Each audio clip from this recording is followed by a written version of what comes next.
material, spiritual, dua-duanya harus seimbang. Yang diliputi rasa keselamatan, kesusilaan, kadang-kadang kamu ngetik itu keliru, dan ketentraman lahir dan batin. Sekarang itu orang-orang difabel itu sudah merasa pertama tidak nyaman, begitu ramai tidak berani. Termasuk orang-orang yang tadi saya sebut anak-anak cebol pendek gitu. Lihat begini bukan main sebenarnya, tapi belum tentu yang lainnya memiliki karakter yang seperti ini. Yang banyak yang ini tidak. Ustaz afun terlemahkan, ayat atau kawanan itu rawan ditindas orang, dimanfaatkan orang. Tadi memberi tempat, memberikan penguatan dan memberikan nutrisi yang baik. Lanjut Mbak.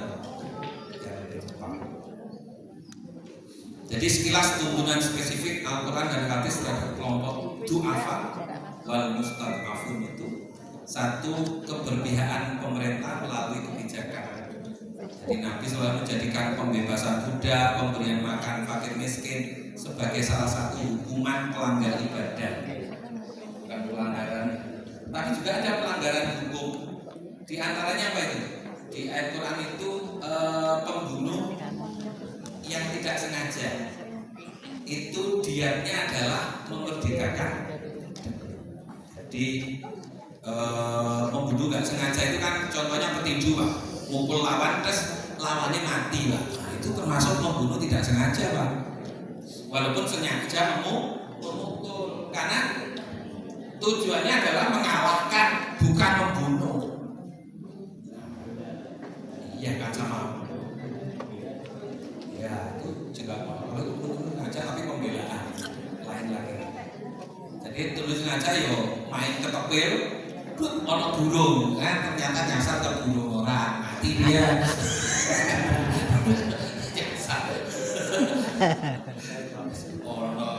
Nah itu namanya membunuh tanpa sengaja.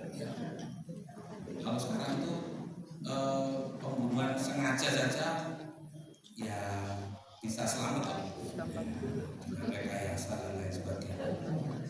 Nabi selesai memberi contoh langsung keberpihakan kepada kelompok lemah tadi. Nabi mengajak dan memberikan dorongan umat untuk melindungi kelompok du'afa dengan jaminan surga. Ada kampanye masif. Orang-orang lemah itu ana wa kafirul yatim ka'ataini fil jannah. Jaminan Nabi sing ngerawat anak yatim itu seperti ini dengan saya besok. Dengan saya di surga.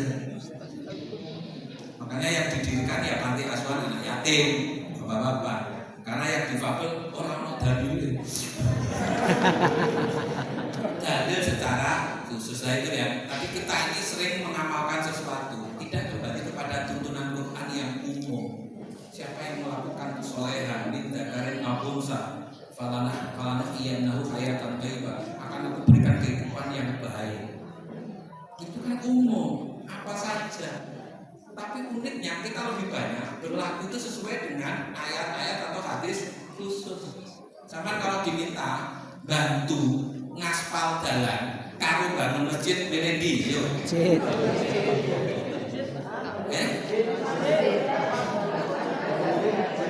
Mesti bangun masjid.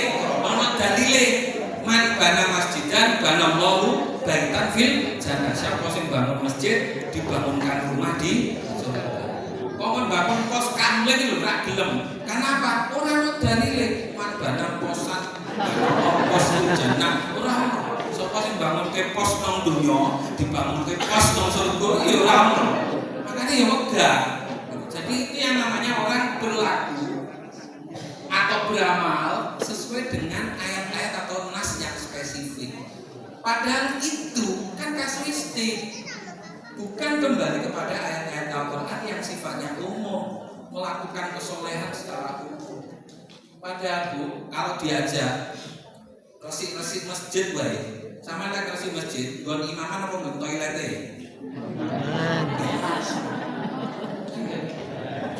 Padahal tak kandani. Imaman itu sing nggon wong siji. wis ngono ora tau gelem diganti. Tapi toilet dengan ikhlas bergantian. Sing ngisi wong akeh. Lah sampeyan nek ngamal kono Pak, iki pahalane luwih akeh timbangane mangan. Lho ngono lho kok ya ditarik. Ono ongkos maksud. Kan belum. Mestinya aku ikhlas Mas, aku menyiapkan toilet siapapun masuk, aku sing ngepel aku sing ngresiki aku. Ora usah bayar. Tak gawe sangungan. So, walaupun di soto bagian ngepel toilet, aku ora apa-apa. Lah timbangannya orang mau dublas. Maksudnya. Jadi ada banyak orang yang melakukan kesolehan itu hanya pada dalil yang spesifik tadi. Makanya kerja bakti kok pas duha mesti abot duha timbangannya padahal sama kerja bakti itu jauh lebih besar. Makanya kata Rasulullah berpikir sesaat itu lebih baik daripada 1000 rakaat. Maksudnya berpikir saat itu orang ngelamun mikir sesaat habis yakin itu kan. Yang dimaksud di situ kalau melihat penjelasannya berpikir tentang umat dan sampai musyawarah rapat mikir piye ben apik kabeh itu masih lebih baik daripada sholat 1000 rakaat. Kalian hanya mikir sampean dhewe. Ya sama sembahyang opo itu mikir kanggo awake dhewe. Kan kemudian aku selesai mulai berhenti tahajud. Artinya harus kita imbangi amalan-amalan yang tidak hanya berhenti untuk dirinya, tapi bisa bermanfaat bagi Nabi juga menegur keras penindas kaum lemah. Nabi kecam ahli ibadah yang tidak berdampak pada kebaikan sosial ini Allah. Lanjut Mbak. Kebijakan pemerintah Nabi mengacu pada nilai Quran. Contoh di dalam surah Al-Baqarah menuntunkan tentang antual wujuhakum di dalam masjid wal maghribiyan itu wala kenal bila man amna bila man di antaranya adalah memerdekakan budak. Kecam ibadah ritual yang berdampak tidak berdampak sosial surat Al-Ma'un. Saya tidak bolehkan sudah tahu semuanya. Dana zakat untuk mengentaskan perbudakan. Nama saudara di sini ada firqah dalam konteks pembebasan budak. Menikahi budak masih lebih baik daripada musyrik. Itu kan keberpihakan. Timbangannya kalau musyrik walaupun wayu, mending yo wayu tapi budak. Aku kok disedeni yo dikira selera aku rendah. Wayu tapi budak. Makanya malah takut musyrikat kata yumin malah amatul mukminatun walau ajabatkum walaupun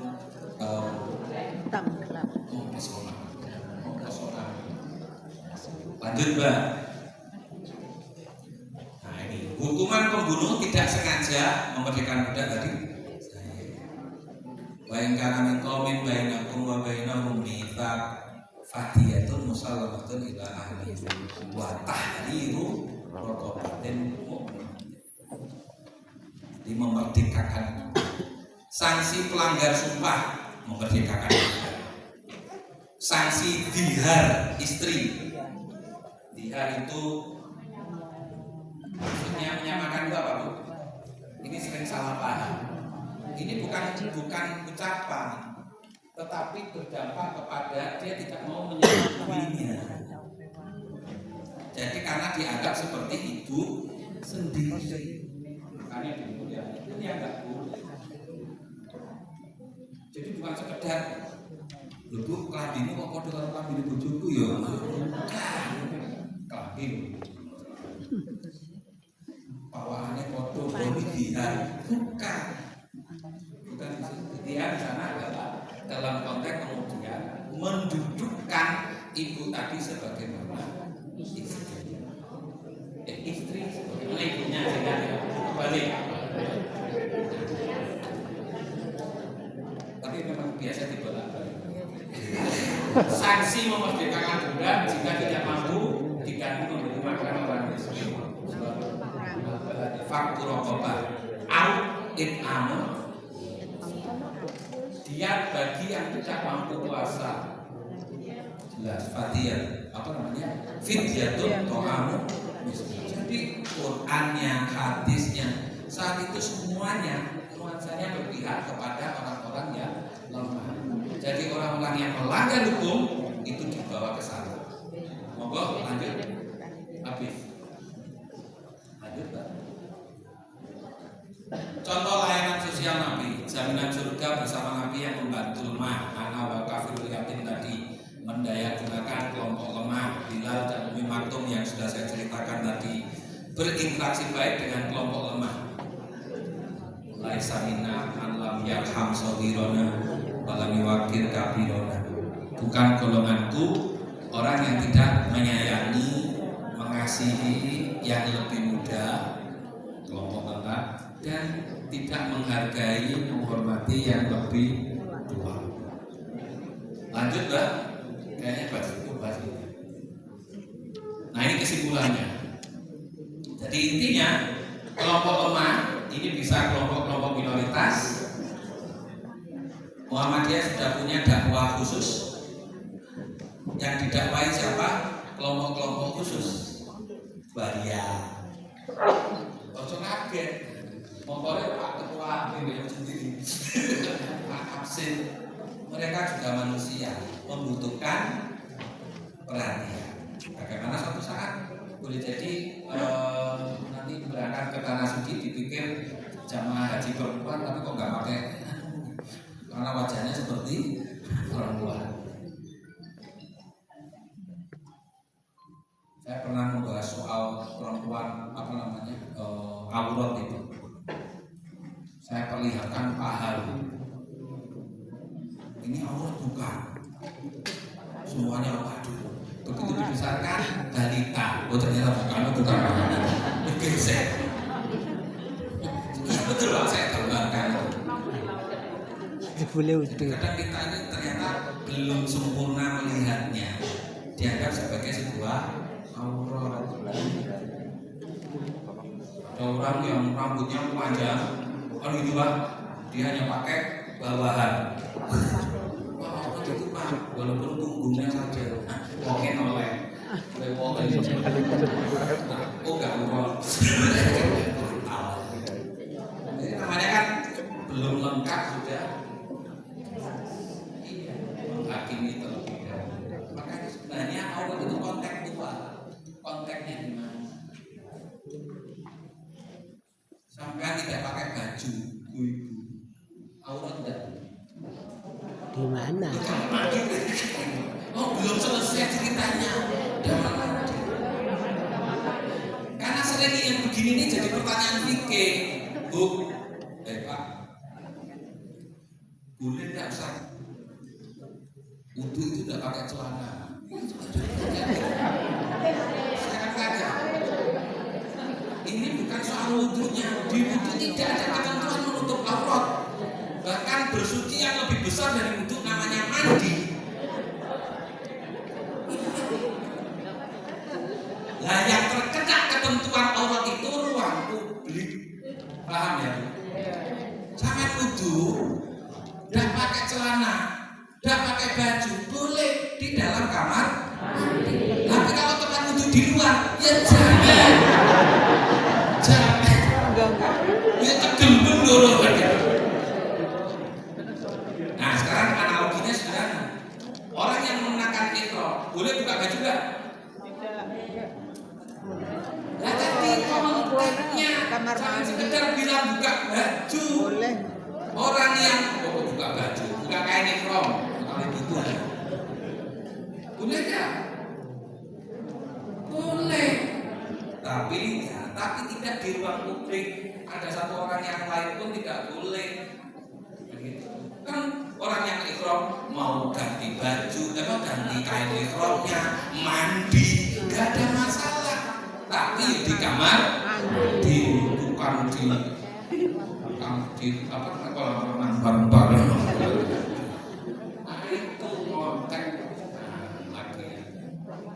perempuan, anak, usia, difabel dan lainnya yang terlemahkan oleh sistem. Terlemahkan oleh sistem tadi. Jadi kadang penerimaan tentara jelas tidak bisa. Ada anak yang cebol bisa, nggak bisa. Karena memang yang dibutuhkan adalah fisiknya. Tapi kan di aspek lain ini ada orang cacat tidak pakai kursi roda tapi bekerjanya di Mabes TNI. Bagian apa Pak? Teknologi. Hacker. Bisa saja, tidak ada masalah. Maka Allah contohkan perlakuan pada mereka yang lemah tadi, memberikan tempat, wadah yang memungkinkan mereka tetap hidup lebih baik. Jadi yang tadinya tidak punya orang tua, kumpul dengan orang-orang yang bisa memberi perhatian sebagaimana orang tua dan lain sebagainya, memberikan penguatan, mendorong perubahan menjadi orang yang kuat, survival. Jadi bukan semata-mata ditampung untuk mendapatkan anggaran negara. Karena kalau motifnya begitu ya memberikan asupan nutrisi dan gizi yang baik, nutrisi akal maupun nutrisi. Lanjut Pak. Ini sebagai closingnya, Al-Makzum merupakan pelajaran awal Kiai Haji Ahmad Dahlan. Seolah-olah saya memberikan organisasi ini untuk penguatan ritual, tapi jangan sampai lupakan sosial. Percuma kalau bahasa saudaranya. Maka ritual itu tidak ada artinya, kata Pak Haidar, jika pelakunya tidak melakukan aksi sosial. Saya kutip di sini. Juga ini Prof. Muhajir menganggap bahwa Al-Makzum jihad Muhammadiyah di Ausos. Itu komitmen yang perlu kita dukung. Lanjut. Fikih lain Amsos ini nanti dilanjutkan Pak Muhammad. Jadi Muhammadiyah sudah memiliki pedoman hidup Islami warga Muhammadiyah. Salah satu poinnya adalah mengatur kehidupan Islami dalam amal usaha Muhammadiyah, tapi secara umum. Ini juga harus dibaca bahwa Ausos kita itu sudah ada aturan hukumnya maupun nilai-nilai Islamnya yang ada di dalam pedoman hidup Islami warga Muhammadiyah. Muhammadiyah telah menyusun ketentuan tentang kaum bidang kesejahteraan sosial yang dimotori Pak Maliman ini mengatur seluruh manajemen pengelolaan AUSOS. Lanjut. Ini saya singgung aja PHIWM untuk mencapai tujuan perserikatan. Jadi AUSOS kita ini harus tidak terpisah dari visi terwujudnya masyarakat utama yang diridhoi oleh Allah Subhanahu wa taala. Bukan semata penampungan, tapi punya misi dakwah agar mereka yang kita kelola menjadi bagian dari masyarakat utama. AUM adalah milik perserikatan, dijalankan dan dipertanggungjawabkan. Jadi ini tidak main-main sebenarnya, walaupun mengurusi ini amal soleh, tapi karena dikelola oleh organisasi harus bisa dipertanggungjawabkan. Pengelola dipilih dan tunduk kepada kebijakan perserikatan. Ini aturan PHIWM-nya ini. Pengelola memiliki kemampuan dan paham tusi AUM. Pengelola paham peran dan fungsi yang menjalankan sebaik-baiknya. Pengelola meningkatkan dan mengembangkan dengan semangat fastabiqul khairat, bersaing positif. Lanjut. Habis. Ya? Oh iya sih tulisannya juga bodoh bahasanya. Sorry Pak. Pengelola berhak mendapat keuntungan AUM dalam kalau bukan penampungan, tetapi anak yatim yang kehilangan bapaknya pejuang itu bapak-bapak datang berikutnya. Tapi yono sing nakal, kalau anak itu ayu akhirnya dimanfaatkan. Makanya kata Nabi melalui ayat Al-Quran itu ya fankihu ma tobalakum dengan nisa'i masna wasmasa, nikahi saja yang lain loro telu papat karun gitu. Itu konteksnya anak yatim sebenarnya dulu, tapi kemudian jadi dasar bapak-bapak untuk menikah 2, 3, 4 ya, walaupun di sini nggak ada yang berani.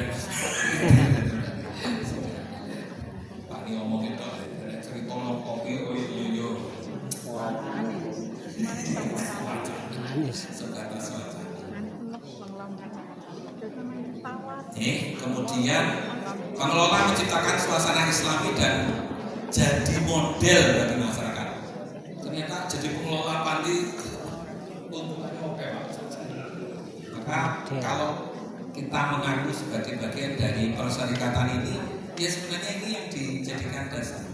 Pengelola mempekerjakan sesuai keahlian dan wajib memberikan kesejahteraan yang layak tanpa terjebak ketidakpuasan dan rasa syukur. Semua pengelola wajib jadi panutan, hormati hak sesama, peduli sosial. Semua pengelola hendaknya jaga silaturahim, harmoni tanpa mengurangi tegaknya sistem. Jadi kalau kearifan kita layak dikongkon lanjut aja Pak, tidak apa-apa. Tapi sekiranya perserikatan melihat ini kok stuck ya, gara-gara pengurusnya kok tidak mampu menaikkan performanya atau apa, diganti dulu yang lain misalnya itu kan atas dasar musyawarah. Nah biasanya saya kalau awal di situ. Jadi kalau amal usaha di Muhammadiyah itu biasanya awal lagi maju. Semua pengelola bekerja untuk takarrum. Saya kira itu Bapak Ibu rahimahullah. Yang berikutnya itu sudah tayangan aja. Mudah-mudahan stimulan yang saya sampaikan, hasil pembacaan saya terhadap ayat, hadis maupun sejarah kehidupan Nabi yang berhubungan dengan penanganan orang-orang yang terpinggirkan tadi itu. Ya, kalau disebut du'afa itu kayaknya kita ini kok merasa malu ya, du'afa. Padahal dulu disebut miskin itu juga senang. Tapi begitu orang miskin dapat sumbangan, semuanya mengaku miskin. Jadi itu persoalannya. Dulu SD Impres ya, atau dulu ada dana apa itu yang semua saya dianggap miskin dan kuat. Loh ini mau diberi bantuan. Oh iya ya. Nanti kita termasuk di dalamnya. Jadi susah ya. Terima kasih Bapak Ibu yang dirahmati Allah. Nanti kita bisa lanjutkan dalam dialog. Saya kembalikan ke Pak Sam untuk memanggil lagi. Alhamdulillah, untuk kita berikan terus Pak. Mudah-mudahan dengan fikih analisis ini membuka wawasan kita. Barangkali yang lama mungkin belum diamalkan, mari kita amalkan lagi. Bukan kita nggak tahu, cuma kadang-kadang belum diamalkan.